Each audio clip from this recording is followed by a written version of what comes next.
Well, yesterday in Century City, an estimated 15,000 people turned out to protest executions in Iran and commemorate the downing of Ukrainian Airlines Flight 752, which was shot down by the Iranian Revolutionary Guard Corps 2 years ago, shortly after takeoff. All 176 people on board died. One of those was Dr. Mohammad Azadi Lari, who was traveling back to Canada with his sister. We're a network that provides opportunities, and we focus on developing programs, particularly in big data, education, scientific communication, and also empowering underrepresented groups in STEM. So it's a youth-led organization. That was him talking about some of the efforts he was making to help youth. I'm joined now by Bita Milianian. She is one of the organizers of the protest. Thank you so much for being here. It's such an important topic. And I want to start with executions in Iran. That is a big issue, obviously. Hollywood is now on board. They've been making videos, actors across Hollywood, calling for the end to executions. Talk about this. There were 2 more people just executed this weekend. Actually, 4 now in total. First of all, thank you so much for having me on.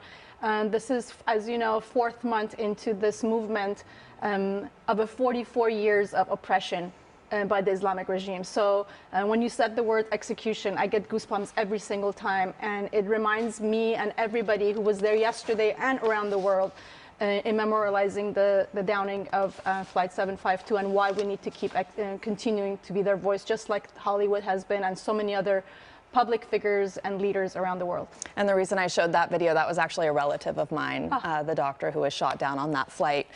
So it hits all of us, especially in Los Angeles, very hard. We all have relatives in Iran, those of us in the Iranian community. I want to talk about how this movement got started and who's leading this movement, which is women. Yes. And discuss that a little bit.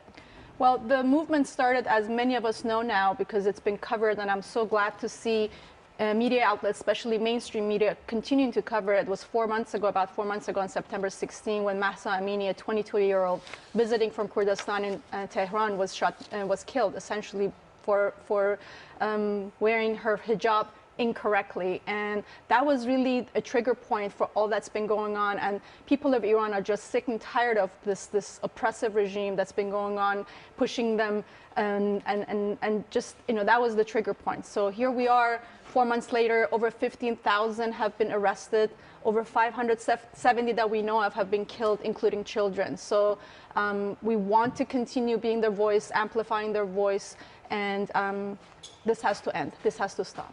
And we're seeing these amazing images of these brave, brave young women and men out on the streets risking their lives in Iran. Have you ever seen anything like this? Of course, the protests have been happening since the revolution, but I've never seen anything like this. Nothing ever like this, because that tells you that we have a new generation. We have a new, out of the 87 million Iranians, over 40–50% are young, individuals that were born actually during the regime or after this regime came about. So it tells you that they too do not want this regime and they want them gone. And so we're all asking for a regime change, a true democracy in Iran. That's what everybody's been asking for. Why should the rest of the world care about what's happening there?